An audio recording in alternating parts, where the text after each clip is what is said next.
Good morning and welcome to super fast 15 news. కేంద్ర మంత్రివర్గంలో తెలంగాణ నుంచి 2 ఎంపీలకు మంత్రి పదవులు ఇవ్వడం గర్వించదగ్గ విషయమని రాష్ట్ర బీజేపీ నాయకులు భావిస్తున్నారు. కేంద్ర మంత్రులుగా బాధ్యతలు స్వీకరించిన తర్వాత తొలిసారిగా తెలంగాణకు రానున్న సందర్భంగా ఘనంగా స్వాగతించి అభినందన సభ నిర్వహించాలని పార్టీ నాయకులు భావిస్తున్నారు. కేంద్ర బొగ్గు గనుల శాఖ మంత్రి కిషన్ రెడ్డి, హోంశాఖ సహాయ మంత్రి బండి సంజయ్ కుమార్ ఇద్దరు రేపు మధ్యాహ్నం బేగంపేట విమానాశ్రయం చేరుకుంటారు. తెలంగాణ నుంచి ఎన్నికైన ఎంపీలు, రాజ్యసభ సభ్యులు, ఎమ్మెల్యేలు, పార్టీ పదాధికారులు పార్టీ శ్రేణులతో భారీ ర్యాలీగా విజయోత్సవ ప్రదర్శన నిర్వహించనున్నారు. కేంద్ర మంత్రులతో కలిసి బేగంపేట విమానాశ్రయం నుంచి నాంపల్లి బీజేపీ రాష్ట్ర కార్యాలయం చేరుకుంటారు. పార్టీ కార్యాలయ ఆవరణలో భారీ స్థాయిలో సమావేశాన్ని ఏర్పాటు చేసి అభినందన సభలో ఇద్దరు కేంద్ర మంత్రులను సన్మానించనున్నారు. అనంతరం అంతా కలిసి చార్మినార్ భాగ్యలక్ష్మి అమ్మవారిని దర్శించుకుంటారు. ఏపీ మంత్రివర్గ కూర్పు పూర్తయినా ఇంకా శాసనసభ స్పీకర్, డిప్యూటీ స్పీకర్ల ఎన్నిక జరగలేదు. దీంతో ఏపీ స్పీకర్ ఎవరుంటారు అనే అంశం ఆసక్తిని రేకెత్తిస్తోంది. దీన్ని తెరదించుతూ ఓ ప్రచారం నడుస్తోంది. ఏపీ స్పీకర్గా అయ్యన్న పాత్రను నియమించే అవకాశం ఉన్నట్లుగా, డిప్యూటీ స్పీకర్ జనసేన కేటాయించే ఛాన్స్ ఉన్నట్లుగా ప్రచారం జరుగుతోంది. డిప్యూటీ స్పీకర్ కోసం జనసేన నుంచి లోకం మాధవ్ పేరును పరిశీలించినట్లుగా ప్రచారం. ఇక చీఫ్ విప్గా ధూళిపాళ నరేంద్రకు అవకాశం ఇస్తారని టాక్ నడుస్తోంది. తెలంగాణలో భారీగా ఐపీఎస్లను బదిలీ చేస్తూ ప్రభుత్వం నిర్ణయం తీసుకుంది. రాష్ట్ర వ్యాప్తంగా 28 మంది ఐపీఎస్లను బదిలీ చేశారు. హైదరాబాద్ ట్రాఫిక్ డీసీపీగా రాహుల్ హెగ్డే, సిఈడి ఎస్పీగా విశ్వజిత్, సైబర్ సెక్యూరిటీ ఎస్పీగా హర్షవర్ధన్, ఏసీబీ జాయింట్ డైరెక్టర్గా సాయి చైతన్య, శంషాబాద్ డీసీపీగా రాజేష్, సికింద్రాబాద్ రైల్వే ఎస్పీగా చందనా దీప్తి, సెంట్రల్ జోన్ డీసీపీగా షేక్ సలీమా, నార్త్ జోన్ డీసీపీగా లక్ష్మీ పెరుమాళ్, వెస్ట్ జోన్ డీసీపీగా రాజమహేందర్ నాయక్, జగిత్యాల ఎస్పీగా సుకుమార్, సూర్యాపేట ఎస్పీగా సన్ప్రీత్ సింగ్, గద్వాల్ ఎస్పీగా శ్రీనివాసరావు, మహబూబ్నగర్ ఎస్పీగా జానకి ధరావత్, ఆసిఫాబాద్ ఎస్పీగా డిఏ శ్రీనివాసరావు, బాలానగర్ ఎస్పీగా డీసీపీగా సురేష్, వికారాబాద్ ఎస్పీగా నారాయణ రెడ్డి, మేడ్చల్ డీసీపీగా కోటిరెడ్డి, ఆదిలాబాద్ పీటీసీ ఎస్పీగా నితికా పంత్ నియమిస్తూ ఉత్తర్వులు జారీ చేశారు. హైదరాబాద్ నాంపల్లిలోని భూపరిపాలనా కమిషనర్ కార్యాలయంలో తెలంగాణ తహసీల్దార్స్ అసోసియేషన్ రాష్ట్ర కార్యవర్గ సమావేశం నిర్వహించారు. తహసీల్దార్లను యథాస్థానాలకు బదిలీ చేసి అధికారాలను తిరిగి ఇవ్వాలని అసోసియేషన్ రాష్ట్ర అధ్యక్షుడు రాములు కోరారు. తహసీల్దార్లకు డీసీలుగా పదోన్నతులు కల్పించడంతో పాటు పెండింగ్లో ఉన్న అద్దె వాహనాలు, ఇతర బిల్లులు మంజూరు చేయాలన్నారు. భద్రాద్రి కొత్తగూడెం జిల్లా కొత్తగూడెం ఈద్గా వద్ద ముస్లిం సోదరులు నిర్వహించిన ప్రత్యేక ప్రార్థనలో పాల్గొన్న ఎమ్మెల్యే కూనంనేని సాంబశివరావు ముస్లిం సోదరులకు శుభాకాంక్షలు తెలిపారు. బక్రీద్ పండుగ ముస్లింల త్యాగానికి ప్రతీక అన్నారు. కులాలు, మతాలు ఏవైనా అంతా మత సామరస్యంతో కలిసిమెలిసి ఉండాలని సూచించారు. వైసీపీ నిర్వాకంతో పోలవరంలో డయాఫ్రమ్ వాల్ దెబ్బతిందన్నారు AP CM Chandrababu. Polavaram project సందర్శించిన ఆయన 5 ఏళ్ల తమ కష్టాన్ని గత ప్రభుత్వం బూడిదపాలు చేసిందని మండిపడ్డారు. ఎన్నో ఆటంకాల తర్వాత పోలవరానికి అప్రూవల్ వచ్చిందని, తమ ప్రభుత్వం ప్రాజెక్టును పూర్తి చేసేందుకు కష్టపడితే రివర్స్ టెండరింగ్ ఏజెన్సీల పేరుతో ప్రాజెక్టును వైసీపీ నాశనం చేసిందని ఆరోపించారు చంద్రబాబు. హైదరాబాద్లో భారీ వర్షాల నేపథ్యంలో బల్దీ యంత్రాంగం అప్రమత్తంగా ఉండాలని మంత్రి పొన్నం సూచించారు. జీహెచ్ఎంసీ, డీఆర్ సిబ్బంది తగు జాగ్రత్తలు తీసుకోవాలన్నారు. ప్రధానంగా మ్యాన్ హోల్స్ వద్ద ఎలాంటి ప్రమాదం జరగకుండా చూడాలని మంత్రి కోరారు. ఏదైనా సమస్య ఉంటే గుర్తించి వెంటనే పరిష్కరించాలని ఆదేశించారు. అలాగే అవసరమైతే మినహా ప్రజలు ఇళ్ల నుంచి బయటకు రావద్దని సిటీ ప్రజలకు విజ్ఞప్తి చేశారు మంత్రి పొన్నం ప్రభాకర్. కాంగ్రెస్ పాలనలో శాంతి భద్రతలు కుంటుపడ్డాయని బీజేపీ ఎమ్మెల్యే హరీష్ బాబు విచారం వ్యక్తం చేశారు. పాలన గాలికి వదిలేయడంతో ఈ పరిస్థితి అపరించిందన్నారు. గత 2 వారాల్లో తెలంగాణలో దారుణ ఘటనలు మనసును కలిసివేశాయని ఆయన ఆవేదన వ్యక్తం చేశారు. తెలంగాణలో వలస జీవుల జీవితం దయనీయంగా మారిందన్నారు. వలస జీవులకు భద్రత, రక్షణ కరువైందన్నారు. పెద్దపల్లి జిల్లాలో చిన్నారిని కాటేసిన కామాంధుడిని కఠినంగా శిక్షించాలని, బాధిత కుటుంబాన్ని ప్రభుత్వం ఆదుకోవాలని డిమాండ్ చేశారు. తెలంగాణలో రేవంత్ రెడ్డి అధికారం చేపట్టి 8 నెలలు కావస్తున్నా హోంశాఖకు మంత్రిని పెట్టలేదని హరీష్ బాబు విమర్శించారు. కాంగ్రెస్ ఇంటి తగాదాలతో పాలన పూర్తిగా కుంటుపడిందన్నారు.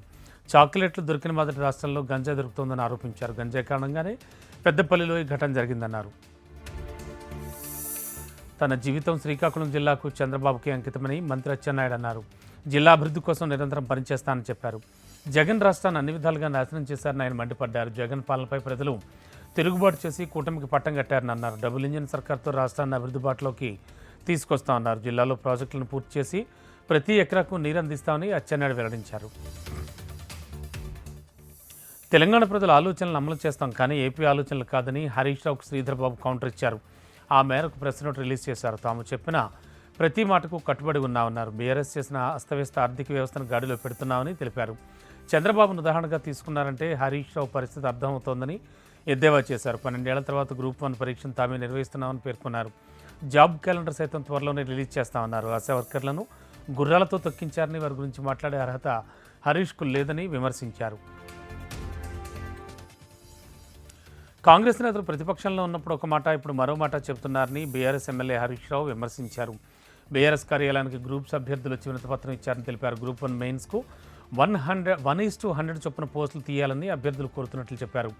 కాంగ్రెస్ నేతలు విపక్షంలో ఉన్నప్పుడు ఇదే పర్సంటేజ్ చొప్పున తీయాలని ఉత్తరం రెచ్చగొట్టారని విమర్శించారు. ఇప్పుడు ఆ ప్రకారం ఎందుకు చేయడం లేదని ప్రశ్నించారు. జాబ్ క్యాలెండర్ ఇస్తామన్నారు, ఎప్పుడు ఇస్తారో చెప్పాలని నిలదీశారు. మెగా డిఎస్సితో 25,000 ఉద్యోగాలు ఇస్తామని 11,000తో సరిపెట్టారని ఆక్షేపించారు. బీఆర్ఎస్ పార్లమెంటరీ పార్టీ నేతగా రాజ్యసభలో ఫ్లోర్ లీడర్గా ఎంపీ సురేష్ రెడ్డిని ఆ పార్టీ అధినేత కేసీఆర్ నియమించారు. కేకేశ్వరరావు పార్టీ మారడంతో ఆయన స్థానంలో సురేష్ రెడ్డి నియమించారు. ఆ మేరకు Rajya Sabha secretary general, Lok Sabha secretary జనరల్కు లేఖలు రాశారు. ఫోన్ ట్యాపింగ్ కేసులో పోలీసులు వేగం పెంచారు. కేసులో కీలక ఆధారాలు సిట్ చేతికి చిక్కాయి. ఎస్ఏబీ మాజీ చీఫ్ ప్రభాకర్ రావు ఓ ఛానల్ ఓనర్ని అమెరికా నుంచి తీసుకొచ్చేందుకు పోలీసులు ప్రయత్నాలు ముమ్మరం చేశారు. దర్యాప్తు బృందం కీలకమైన టెక్నికల్ ఆధారాలు సేకరించింది. కొండాపూర్లోని కన్వర్జెన్స్ ఇన్నోవేషన్స్ ల్యాబ్స్లో సోదాలు జరిపారు. 3 సర్వర్లు, హార్డ్ డిస్కులతో పాటు 5 మ్యాక్స్ మినీ డివైజులు సీజ్ చేశారు. సంస్థ డైరెక్టర్ పాల్ రవికుమార్కు పోలీసులు నోటీసులు ఇచ్చి విచారణ జరుపుతున్నారు. సంస్థ సీనియర్ మేనేజర్ రాగి అనంతాచారి, సాఫ్ట్వేర్ ఇంజనీర్ ఓలెట్ సీతారాం శ్రీనివాసులను స్టేట్మెంట్లు పోలీసులు రికార్డ్ చేశారు. కన్జర్వేషన్ ఇన్నోవేషన్ ల్యాబ్స్ పరికరాలను ఫోరెన్సిక్ ల్యాబ్కు పంపించారు. ఇక పాల్ రవికుమార్ 120 సిఆర్పిసి నోటీసులు జారీ చేసి స్టేట్మెంట్ రికార్డ్ చేసిన పోలీసులు ఫోన్ ట్యాపింగ్ కేసులో సిట్ దర్యాప్తు కొనసాగనుందని చెప్పారు. నీట్ పరీక్షలో అక్రమాలకు నిరసనగా స్టూడెంట్ మార్చ్ నిర్వహిస్తున్నట్లు ఎమ్మెల్సీ బల్మూరి వెంకట్ తెలిపారు. నీట్ పరీక్షను రద్దు చేసి మళ్లీ నిర్వహించాలని డిమాండ్ చేశారు. అక్రమాలపై సుప్రీంకోర్టు న్యాయమూర్తితో సమగ్ర విచారణ జరిపించాలని కోరారు. తెలంగాణలోనూ తెలుగుదేశం పార్టీని బలోపేతం చేసి విస్తరించేందుకు నాయకత్వం పరిశీలించాలని తెలుగుదేశం తెలంగాణ రాష్ట్ర కార్యదర్శి జలమోని రవీందర్ ముదిరాజ్ అన్నారు. ఆంధ్రప్రదేశ్ రాష్ట్ర ముఖ్యమంత్రిగా ఎన్నికైన సందర్భంగా ఇబ్రహీంపట్నం నాయకుడు, తెలుగుదేశం తెలంగాణ రాష్ట్ర కార్యదర్శి జలమోని రవీందర్ ముదిరాజ్ ఆధ్వర్యంలో ఇబ్రహీంపట్నం నుండి యాదగిరిగుట్ట వరకు సుమారు 80 కిలోమీటర్ల పాదయాత్ర చేశారు. ఆలయం మెట్లదారి కమాన్ వద్ద కొబ్బరికాయలు కొట్టి పాదయాత్రను ముగించారు. తెలంగాణలో పార్టీ అధికారంలో ఉన్నా లేకున్నా కార్యకర్తలకు అండగా ఉంటూ పార్టీ కేడర్ పటిష్టంగా ఉందన్నారు. చంద్రబాబు నాయుడు శపథం చేసి ముఖ్యమంత్రిగా అసెంబ్లీలకు అడుగుపెట్టబోతున్నారని టీడీపీ నాయకులు ఆనందం వ్యక్తం చేశారు. పోలీసులు న్యాయం చేయడం లేదంటూ ఆరోపిస్తూ స్టేషన్ ముందు ధర్నాకు దిగిన ఘటన సూర్యాపేట జిల్లా మోతే మండల కేంద్రంలో చోటు చేసుకుంది. తుమ్మలపల్లి గ్రామానికి చెందిన మంద ఉపేందర్ ద్విచక్ర వాహనంపై ఇంటికి వెళ్తున్న సమయంలో ఓ ఇసుక ట్రాక్టర్ ఢీకొట్టింది. ప్రమాదంలో ఉపేందర్ అక్కడికే మృతి చెందాడు.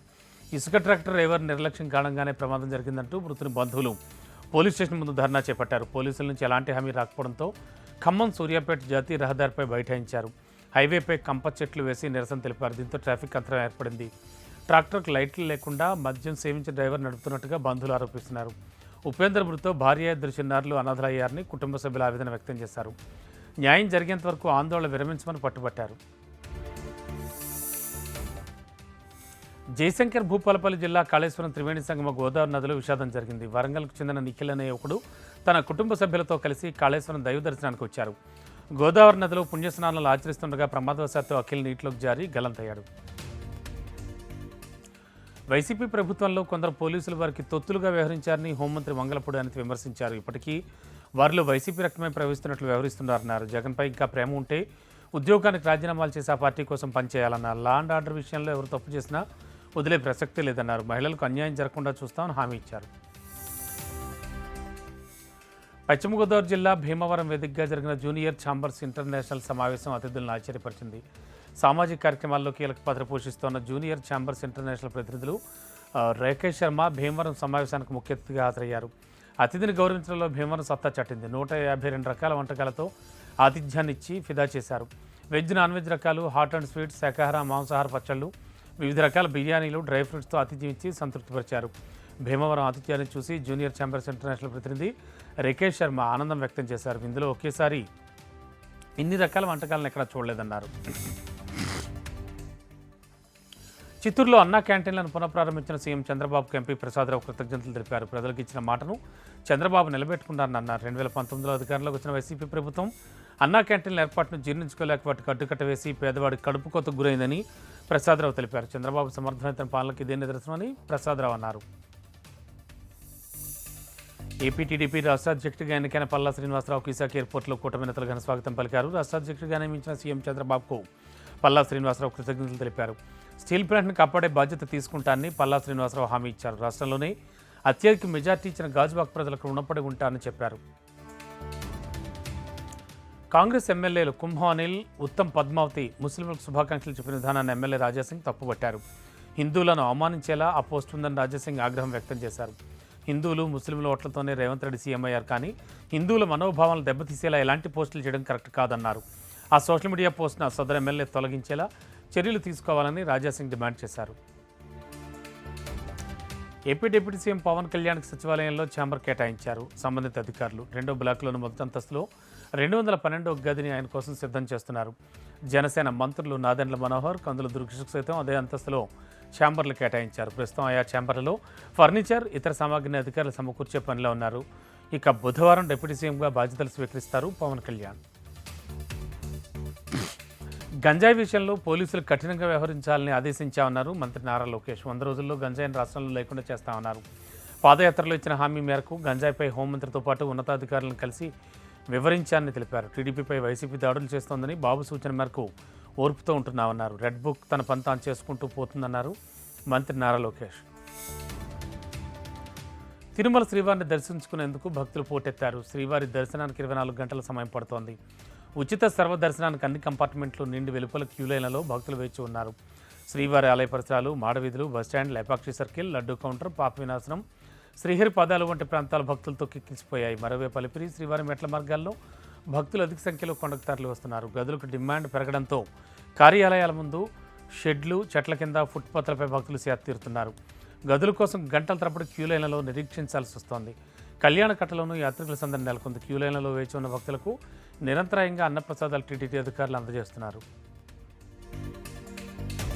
ఆరోగ్య శాఖను అనారోగ్య శాఖగా గత ప్రభుత్వం మార్చిందన్నారు ఏపీ మంత్రి సత్యకుమార్. ఆరోగ్యశ్రీలో జరిగిన అవకతవకలపై విచారణ జరిపిస్తామన్నారు. గత ప్రభుత్వంలో వైద్య ఆరోగ్య శాఖలో అవినీతికి పాల్పడే ఒక్కరిని వదిలిపెట్టమన్నారు. ఏపీకి అవసరమైన సహకారాన్ని కేంద్రం అందిస్తోందని చెప్పారు. ప్రభుత్వ ఆసుపత్రులను ప్రక్షాళన చేస్తామని హామీ ఇచ్చారు. రాష్ట్రానికి మంత్రినైనా అనంతపురం జిల్లా కూలీలా పనిచేస్తానన్నారు మంత్రి పయ్యావుల కేశవ్. జిల్లా ప్రజల కష్టాలు తీర్చేందుకు శక్తివంచన లేకుండా పనిచేస్తానన్నారు. ఆర్థిక శాఖ మంత్రిగా తనపై సీఎం చంద్రబాబు పెద్ద బాధ్యత పెట్టారన్నారు. ఖజానా ఇంకా తెరిచి చూడలేదని, తెరిచి చూస్తే 5 ఏళ్లుగా ఏం జరిగిందో తెలుస్తుందని గత ప్రభుత్వాన్ని ఉద్దేశించి విమర్శలు గుప్పించారు. కేంద్ర మంత్రిగా, రాష్ట్ర మంత్రిగా బాధ్యతలు స్వీకరించిన రామ్మోహన్ నాయుడు, అచ్చెన్నాయుడికి శ్రీకాకుళం జిల్లా టీడీపీ శ్రేణులు ఘన స్వాగతం పలికారు. 3వసారి శ్రీకాకుళం ఎంపీగా గెలిపించి సుస్థిర స్థానం కల్పించిన సిక్కోలు వాసుల రుణం తీర్చుకోలేదన్నారు. అత్యంత పిన్న వయసులోనే కేంద్ర మంత్రి పదవి వచ్చిందంటే ఆ ఘనత శ్రీకాకుళం జిల్లాకే దక్కుతుందన్నారు.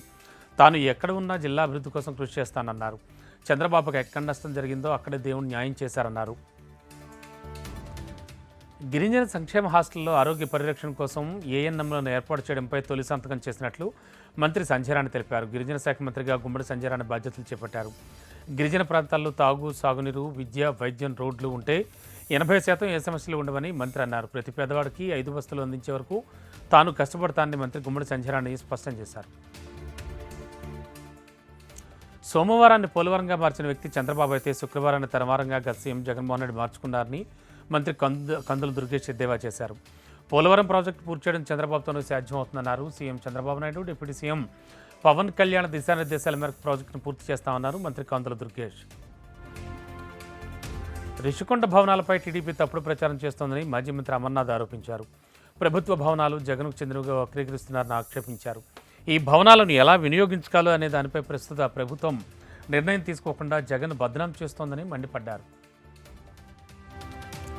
అసెంబ్లీ ఎన్నికల్లో ఓటంపాలైన వైసీపీ పార్టీ బలోపేతంపై దృష్టి పెట్టింది. నెల 22 పార్టీ నేతలతో జగన్ కీలక సమావేశం నిర్వహించనున్నారు. అసెంబ్లీకి పోటీ చేసిన అభ్యర్థులతో పాటు లోక్సభ బరిలో పోటీ చేసిన అభ్యర్థులతో ఆయన భేటీ అవుతారు. ఈ నెల 22న ఉదయం 10:30 గంటలకు క్యాంప్ ఆఫీసులో ఈ సమావేశం జరుగుతుంది. అయితే పార్టీ నేతలకు మాజీ సీఎం జగన్ ఎలాంటి దిశానిర్దేశం చేస్తారనే దానిపై ఉత్కంఠ నెలకొంది. ఏపీ మాజీ సీఎం జగన్ నివాసం ఉంటున్న తాడేపల్లిలో ఇంటి దగ్గర ప్రైవేట్ సెక్యూరిటీని ఏర్పాటు చేసుకున్నారు. సీఎం హోదాలో ఇప్పటివరకు హైదరాబాద్ లోటస్ పాయింట్ ఇంటికి సైతం ఏపీ సర్కార్ సెక్యూరిటీ ఇచ్చింది. అదేవిధంగా తాడేపల్లిలో తన క్యాంప్ ఆఫీస్గా ఉన్న ఇంటికి కూడా ప్రభుత్వ సెక్యూరిటీ ఉండేది. జగన్ ఓడిపోయిన తర్వాత ఈ సెక్యూరిటీని ప్రభుత్వం తగ్గించింది. జగన్ ఇప్పుడు కేవలం ఎమ్మెల్యే మాత్రం కావడం, ప్రతిపక్ష హోదా సైతం లేకపోవడంతో నిబంధనల ప్రకారం ఎమ్మెల్యేకు ఉండాల్సిన భద్రతను మాత్రమే ఇస్తుందని ఏపీలో కూటమి ప్రభుత్వం తెలియజేసింది. ఈ క్రమంలోనే తాడేపల్లిలోని ఇంటి దగ్గర భద్రత కోసం ప్రైవేట్ ఏజెన్సీకి చెందిన 30 మంది సెక్యూరిటీ గార్డులను నియమించుకున్నట్లుగా సమాచారం. గుంటూరు జిల్లా తాడేపల్లి కరకట్ట మార్గంలో మాజీ సీఎం జగన్మోహన్ రెడ్డి ఇంటి ముందు ఉన్న ఆంక్షలను తొలగించారు. సీఎం భద్రత పేరుతో తాడేపల్లి రేవేంద్రపాడు మార్గంలో 5 ఏళ్లుగా రోడ్డునప్పుడు అధికారులు పూర్తిగా మూసివేశారు. జగన్ అధికారం కోల్పోవడంతో అధికారుల దారిని తాజాగా ప్రజలకు అందుబాటులోకి తీసుకొచ్చారు. దీంతో ఉండవల్లి నుంచి మంగళగిరి వెళ్లేందుకు రహదారి అందుబాటులోకి వచ్చింది. తిరుమల తిరుపతి దేవస్థానంలో అప్పలాయిగుంట శ్రీ ప్రసన్న వెంకటేశ్వర స్వామివారి బ్రహ్మోత్సవాల కనుల పండుగ ప్రారంభమయ్యాయి.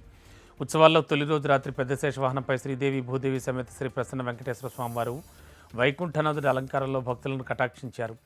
ఆదిశేషుడు తన పడగనెడలో స్వామివారిని సేవిస్తూ పానుపుగా ధ్యాన భక్తిని చాటుతున్నట్లుగా పెద్ద శేష వాహన సేవ జరిగింది. మంగళ వాయిద్యాలు, వేద మంత్రఘోష, మహిళల కోలాటాల నడుమ ప్రసన్న వెంకటేశ్వర స్వామివారి శేషవాహనంపై విహరించారు. నెల్లూరు శ్రీ తల్పగిరి రంగనాథ స్వామి ఆలయ అభివృద్ధికి ప్రత్యేకంగా కృషి చేస్తామని రాష్ట్ర దేవాదాయ శాఖ మంత్రి ఆనం రామనారాయణ రెడ్డి తెలిపారు. నెల్లూరు పార్లమెంటు సభ్యులు వేమిరెడ్డి ప్రభాకర్ రెడ్డి, రాష్ట్ర పురపాలక పట్టణాభివృద్ధి శాఖ మంత్రి పొంగూరు నారాయణతో కలిసి మంత్రి శ్రీ రంగనాథ స్వామివారిని దర్శించుకున్నారు. తొలుత ఆలయానికి ఇచ్చేసిన ఎంపీ మంత్రులకు మంగళ వాయిద్యాలు, వేదమంత్రాలతో అర్చకులు పూర్ణ కుంభ స్వాగతం పలికారు. స్వామిని దర్శించుకున్న ఎంపీ మంత్రులకు అలంకార మండపంలో అర్చక స్వాములు వేద ఆశీర్వచనం అందజేశారు.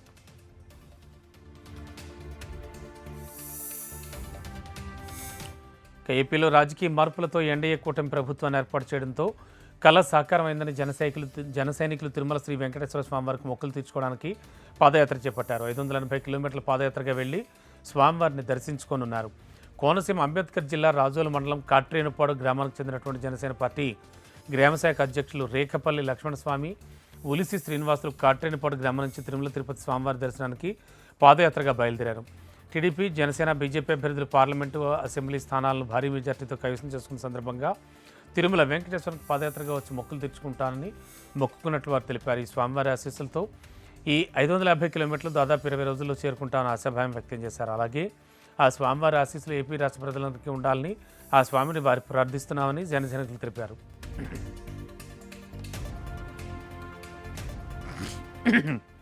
బాలికపై లైంగిక వేధింపుల కేసులో కర్ణాటక మాజీ సీఎం యడ్యూరప్ప సిఐడి అధికారులు ఎదుట హాజరయ్యారు. పోక్సో కేసులో ఆయన్ను అరెస్ట్ చేయవద్దని ఇటీవల కర్ణాటక హైకోర్టు ఆదేశాలు ఇచ్చింది. ఈ కేసు విచారణకు హాజరయ్యే సమయంలో కూడా ముందస్తు నోటీసు లేకుండా ఆయన అదుపులోకి తీసుకోవద్దని స్పష్టం చేసింది. అదే సమయంలో విచారణకు డుమ్మా కొట్టదని కూడా యడ్యూరప్పకు నోటీసులు ఇచ్చింది. ఈ క్రమంలోనే సిఐడి ఎదుట ఆయన హాజరయ్యారు.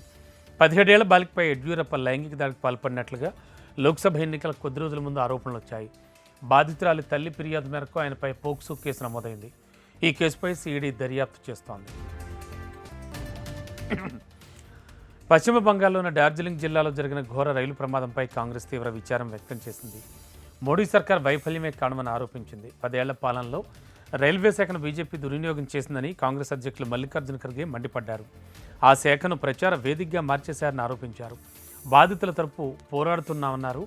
మోడీ ప్రభుత్వాన్ని దీనికి జవాబుదారీని చేస్తామని కాంగ్రెస్ అధ్యక్షుడు మల్లికార్జున ఖర్గే పేర్కొన్నారు. బాధితులకు తక్షణమే పరిహారం అందించాలని కేంద్ర ప్రభుత్వాన్ని డిమాండ్ చేశారు. ప్రియాంక గాంధీ తొలిసారిగా ప్రత్యక్ష ఎన్నికల్లో పోటీ చేయనున్నారు. సార్వత్రిక ఎన్నికల్లో వైనాడ్, రాయ్బరేలీ నుంచి పోటీ చేసి గెలుపొందిన రాహుల్ ఒక స్థానాన్ని వదులుకోవాలి. అయితే కొన్ని రోజులుగా ఈ అంశంపై దేశవ్యాప్తంగా చర్చ జరుగుతుండగా కాంగ్రెస్ పార్టీ ఈ మేరకు నిర్ణయం తీసుకుంది. మల్లికార్జున ఖర్గే నివాసంలో జరిగిన భేటీలో ఈ అంశంపై ప్రధానంగా చర్చ జరిగింది. రాయ్బరేలీ ఎంపీగా రాహుల్ కొనసాగాలని పార్టీ నిర్ణయం తీసుకుంది. ప్రియాంక గాంధీని వైనాడ్ నుంచి బరిలో దించాలని కాంగ్రెస్ నిర్ణయించింది. రాయ్బరేలీ, వైనాడ్తో తమకు ప్రత్యేక అనుబంధం ఉందని రాహుల్ గాంధీ పేర్కొన్నారు. వైనాడ్ ప్రజలకు తాను ఎల్లప్పుడూ అందుబాటులో ఉంటానని ఆయన పేర్కొన్నారు. దేశ రాజధాని ఢిల్లీలో నీటి ఎద్దడిపై బీజేపీ శ్రేణులు ఆందోళన నిర్వహించాయి. ఖాళీ కుండలతో నిరసన వ్యక్తం చేశాయి. రాష్ట్ర ప్రభుత్వానికి వ్యతిరేకంగా నినదించాయి.